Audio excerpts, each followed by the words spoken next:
Now, what does your left hand do while your right hand is playing chords? Well, the good news is the left hand doesn't have to do very much. If you're playing a C major chord with your right hand, your left hand is just going to play usually the first note that your thumb is playing. So if you're playing a C and your thumb is on the C, then your left hand is either going to play a C also with the thumb, or it could play a lower C with your fifth finger.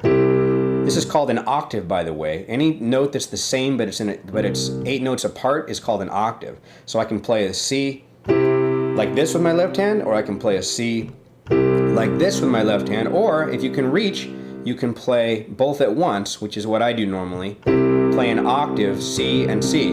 So whatever chord you're playing with your right hand, your left hand is just going to play the same note that your thumb is playing. So if I'm playing a C, I'm going to go like this, but I don't usually keep my fingers out of the way. I'm doing that so you can see. I would play it like this. Okay? So if I take this and I'm playing an F chord, then I'm going to play an F down here, or both with an octave. If I'm playing a G chord, I'm just going to play the G note. And that's practically all that your left hand has to do. I mean, I'm going to show you some more interesting things that it can do, but really it just follows along and plays the basic notes.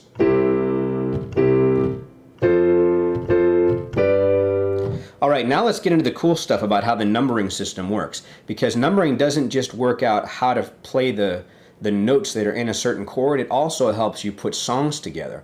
So first of all, there are hundreds if not thousands of songs that just use 3 chords.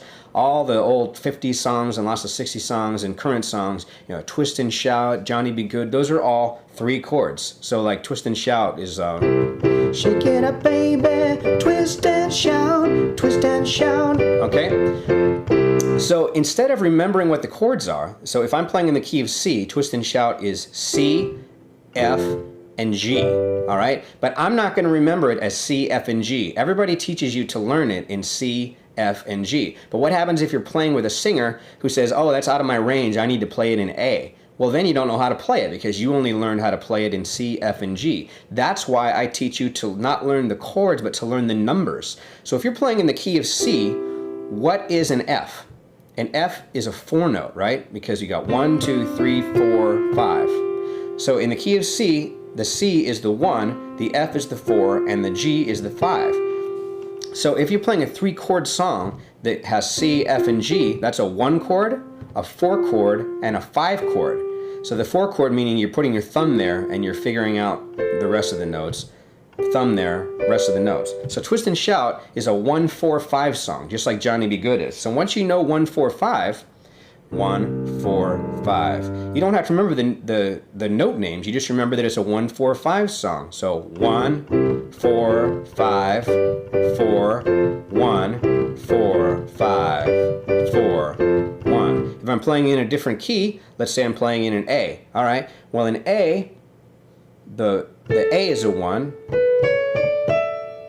the D is the 4, and the E is the 5. So since we know it's a 1-4-5 song, we can just transpose, which is what it's called when you go to a different key, and we can play it in that. So this is a 1 chord. This is the 4 chord. I got my hand as a claw. That's a 4 chord, which is a D. That's a 5, which is an E. That's a 4, and that's a 1. All right, so I'm going to slide it down here. Shake it up, baby, twist and shout, twist and shout. Okay? Same with Johnny Be Good. Johnny Be Good.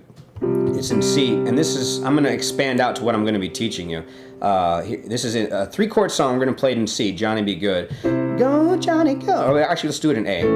Go, Johnny, go, go. Go, Johnny, go, go. 1. Go, Johnny, go. 5, which is 4. Johnny Be Good. So I'm going to teach you how to do this. Go. Go, Johnny, go, go. Go, Johnny, go, go. Go, Johnny, go, go. Go, Johnny, go, go. Johnny Be Good. All right.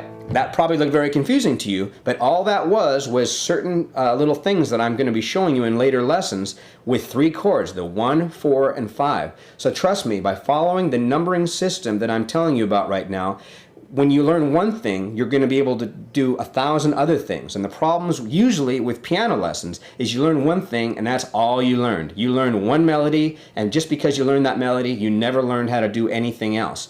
So by learning how to accompany whatever else you're playing with or singing, you learn one thing, you can do 1,000 things. So stop learning specific things and learn how to do everything.